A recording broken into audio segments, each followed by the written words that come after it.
Assalamualaikum warahmatullahi wabarakatuh. Alhamdulillah wa syukrulillah wa la hawla wa la quwwata illa billah. Wassalatu wassalamu ala rasulillah wa ala alihi wa sahbihi wa mawalah. Asyhadu an la ilaha illallah wahdahu la syarika lah wa asyhadu anna Muhammadan abduhu wa rasuluhu la nabiyya wa la rasula ba'dah. Allahumma inni a'udzu bika an adilla aw udalla aw azilla aw uzalla أو أظلم أو أظلم أو أجهل أو يجهل علي. اللهم علمنا ما ينفعنا وانفعنا بما علمتنا وزدنا علما وارزقنا يا الله فهم النبيين وحفظ المرسلين وإلهام الملائكة المقربين برحمتك يا أرحم الراحمين. اللهم اغفر لنا ولوالدينا ولمشايخنا ولمشايخهم ولمن أجازهم إلى منتهى إسنادهم ولجميع المسلمين والمسلمات والمؤمنين والمؤمنات الأحياء منهم والأموات. Hadratul Muhtaramin, para pemirsa dimanapun panjenengan semua berada, kita bersyukur kepada Allah Subhanahu wa Ta'ala bisa meneruskan kajian kitab Al-Kawakib Al-Lamma'ah yang pada pertemuan kali ini kita sampai di bab ke-26 tentang haramnya perzinahan dan pintu-pintu yang mengantarkan kepadanya.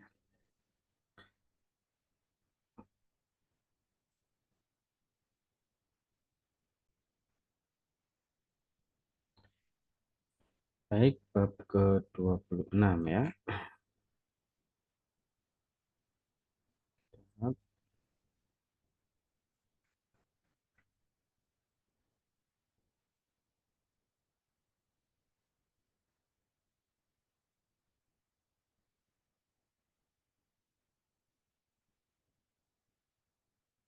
Ya. Baik, kita baca Bismillahirrahmanirrahim. Al-babus sadis wal ashrun. Harramallahu zina wa abwabahu wa huwa minal kabairi wa la khilafa fihi wa fi qubhihi. Allah Subhanahu wa taala mengharamkan perzinahan dan pintu-pintunya, pintu-pintu yang mengantarkan pada perzinahan ya seperti buka aurat ya di hadapan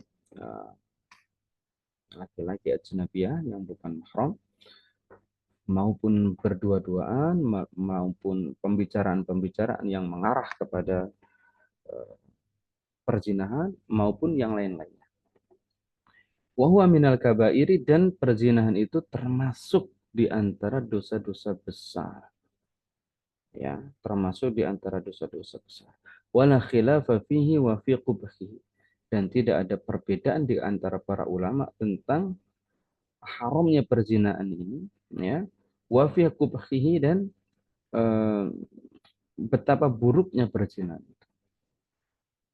Mudah-mudahan Allah Subhanahu wa taala kita betul-betul berdoa kepadanya untuk menghindarkan diri kita, keluarga kita, anak cucu kita, anak keturunan kita, ya, dan semua keluarga kita, orang-orang yang kita sayangi, dan kaum muslimin agar terhindar dari perzinahan dan pintu-pintu, agar melindungi kita dari dosa yang sangat besar ini.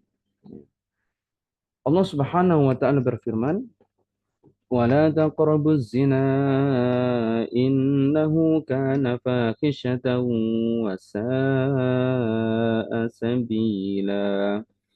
Dan janganlah kalian mendekati zina. Mendekati saja tidak boleh, maka min babil aula, lebih utama lagi larangannya itu ya terhadap perzinahan. Kalau mendekatinya saja tidak boleh, maka apalagi melakukan perzinahan. Ya. Innahu kana fahisyatan. Sesungguhnya perzinahan itu adalah sesuatu yang fahisyah, sesuatu yang buruk, yang keji. Wasa asabila, dan jalan yang buruk. Ya. Jalan yang buruk. Semestinya bukan itu yang ditempuh oleh umat Rasulullah Muhammad SAW dalam memenuhi kebutuhan gharizatu an-nau, ya, isba gharizati an-nau, ya, dalam rangka memenuhi kebutuhan uh, atau melampiaskan gharizatun naunya. Bukan jalan ini yang ditempuh, tetapi jalan pernikahan yang dihalalkan oleh Allah Subhanahu wa taala. Itu di dalam Quran surah Al-Isra ayat 32. Sementara dalam Quran surah An-Nur ayat 30 Allah Subhanahu wa taala berfirman, "Qul lil mu'minina yaghuddu min absarihim wa yahfadhu furujahum. Dzalika azka lahum innallaha khabirum bima yasna'un." Wahai Muhammad, katakanlah kepada orang-orang yang beriman, ya, agar mereka itu menundukkan pandangan mereka dan menjaga kemaluan mereka. Dijaga jangan sampai jatuh kepada perzinahan. Dzalika azka lahum, yang demikian itu lebih suci bagi mereka. Innallaha khabirun, sesungguhnya Allah Subhanahu wa taala itu Maha mengetahui bima yasnaun, terhadap apa-apa yang mereka perbuat. Kita lihat tafsir ayat ini. Apa yang dimaksud dengan yaghuddu min absarihim? Menundukkan pandangan. Menundukkan pandangan dari apa? Yang berkata Syekh Abdurrahman As-Sa'di di dalam kitab tafsir beliau rahimahullahu taala, yaghuddu min absarihim anin nadhari ilal aurat. Ya, agar mereka ini menundukkan pandangannya dari memandang kepada aurat. Wa ilan nisa'il ajnabiyat, ya, dan menundukkan pandangannya dari memandang wanita-wanita yang bukan mahram. Wa ilal mardan, ya, dan juga menahan pandangannya, menundukkan pandangannya dari melihat al-mardan. Al-mardan ini memandang laki-laki yang tidak punya jenggot, ya. Laki-laki yang, ya, dalam tanda kutip cantik.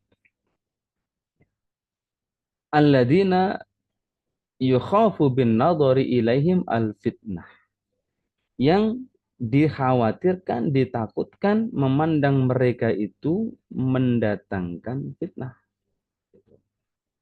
Meskipun ini laki-laki, ya. Wa ila zinatid dunya allati tuftin, dan memandang perhiasan dunia yang bisa mendatangkan fitnah. Wa tuqi'u fil mahdur, dan bisa menjerumuskan orang ke dalam perbuatan-perbuatan haram. Nah, itu yang dimaksud dengan yaghuddu min absarihim. Kemudian ada sebuah hadis yang diriwayatkan dari Rasulullah Shallallahu Alaihi Wasallam oleh Sayyiduna Abi Hurairah radhiyallahu anhu, an Rasulillah Shallallahu Alaihi Wasallam annahu qala la yazni az-zani hina yazni wa huwa mu'min. Tidak berzina seorang pezina ketika dia melakukan perzinahan itu sementara keadaannya sebagai seorang mukmin. Nah, gitu. Jadi tidak semestinya seorang mukmin itu melakukan perzinahan. Gitu. Kita lihat sarahnya, ya. Qala Ibnu Abbas radhiyallahu anhu, yunza'u minhu nurul iman. Ya. Yaitu maksud dari hadis ini adalah orang mukmin yang berzina itu cahaya keimanannya dicabut darinya, dicabut darinya, sehingga imannya itu tidak memberikan nur, tidak memberikan cahaya, dan itu adalah hukuman yang berat, ya, hukuman yang berat. Bagaimana jika nanti keimanannya ini di akhirat tidak menghasilkan cahaya yang akan menerangi jalannya menuju surga Allah Subhanahu wa taala. Karena itulah pelaku perzinahan ini jika terjadi pada sistem kehidupan yang menerapkan syariat Islam, mereka ini akan diberikan hukuman yang keras, ya. Jika belum pernah menikah, mereka akan dicambuk 100 kali, dan jika sudah pernah menikah, mereka dirajam sampai meninggal dunia. Yang itu fungsinya adalah untuk menebus kesalahan mereka. Ini berarti menunjukkan dosa ini sangat besar. Wa na'udzubillahi min dzalik, tsumma na'udzubillahi min dzalik. Berikutnya, wa an Abi Hurairah radhiyallahu anhu yaqul, qala Rasulullah sallallahu alaihi wasallam, idza zana ar-rajulu kharaja minhu al-iman. Ya, dari Abu Hurairah radhiyallahu an dia berkata, ya, beliau berkata, qala Rasulullah sallallahu alaihi wasallam, bahwa Rasulullah sallallahu alaihi wasallam bersabda, "Idza zanar rajulu kharaja minhul iman." Ketika seorang laki-laki itu melakukan perzinahan, maka keluarlah darinya keimanannya. Ya. Kana alaihi kadzullah. Keimanan itu yang keluar dari dalam dirinya itu ya ibarat seperti dzullah, naungan, seperti ya awan di atas orang tersebut. Fa idzan qala'a raja'a ilaihil iman. Jika dia berhenti ya melakukan perzinahan, baru kemudian keimanannya itu akan kembali ke dalam dirinya. Ya, hadis ini dan hadis sebelumnya tadi betul-betul menunjukkan betapa mengerikannya dosa perzinahan sehingga taruhannya itu keimanan. Ya, meskipun tidak dipahami bahwa orang yang berzina itu langsung murtad, ya, tetapi ketika dikaitkan dengan tercabutnya iman, ya, ter, tercabutnya cahaya keimanan, maksudnya, sebagaimana yang disampaikan oleh Ibnu Abbas radhiyallahu anhu tadi, maka ini perkara yang sangat serius. Ya. Karena itu kita harus berusaha sedemikian rupa, sekuat tenaga kita untuk menyelamatkan diri kita dan keluarga kita dari dosa perzinahan. Juga saudara-saudara kita yang lain, ya. Karena itu memang penting bagi umat Islam untuk hidup di dalam habitat sistem Islam, ya. Yang mana dalam habitat sistem Islam itu manusia bukan hanya yang Muslim, ya, itu tertutup pintu-pintu yang bisa mengantarkan kepada perzinahan semaksimal mungkin. Insyaallah taala. Baik, kita lanjutkan. Wa an Uqbah ibni Amir anna Rasulullah sallallahu alaihi wasallam qala iyyakum wad-dukhula 'alan nisa.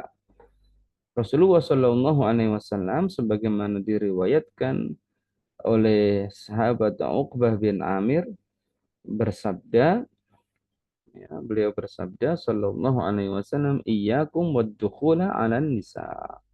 Janganlah kalian itu masuk ke rumah yang ada perempuannya, atau menemui perempuan di dalam sebuah rumah atau sebuah kamar. Qala rajulun minal ansar, seseorang sahabat dari kaum Ansar bertanya, "Ya Rasulullah, afara'aital hamwa?" Bagaimana pendapat panjenengan tentang al-hamwa? Al-hamwa ini adalah akhul zauj, ya, saudara dari suami. Yang dimaksud saudara di situ adalah eh, ya kerabat-kerabatnya selain bapak dan anak. Ya, kalau bapak dan anak kan masih masuk mahram. Ya, tetapi kalau eh, sepupunya, kemudian banyak lagi ya saudaranya, ya, biasa diterjemahkan ipar. Padahal sebenarnya al-hamwa itu bukan hanya ipar, tetapi akhul zauj, ya, akhul zauj. Begitu. Ya, itu penjelasan Imam An-Nawawi rahimahullah taala di dalam syarah Sahih Muslim, penjelasan tentang alhamd. Bagaimana eh, pandangan Rasulullah Shallallahu Alaihi Wasallam ketika ditanya tentang bagaimana ini kalau menemui alham atau berduaan dengan alhamu atau biasa berinteraksi dengan alhamu. Qala alhamu al-maut, ya. Alhamu itu adalah kematian. Nah, dalam tradisi eh, orang-orang Arab, ya, pada zaman Rasulullah SAW, sesuatu yang menakutkan, sesuatu yang tidak diinginkan, sesuatu yang dibenci, itu biasa disebut al-maut. Ya. Itu adalah kematian. Al-hamu al-maut, itu maksudnya adalah ada potensi-potensi kerusakan, ada potensi-potensi kemaksiatan, bahkan perzinahan, ya, dari interaksi atau berduaan dengan alhamu, ya, tentu interaksi yang tidak syar'i. tidak ada hajat syar'i. Nah, demikian dikeluarkan oleh Imam Al-Bukhari rahimahullah taala di dalam kitab Sahih. Nah, di sini ya, riwayat Imam Al-Bukhari. Alhamu itu em,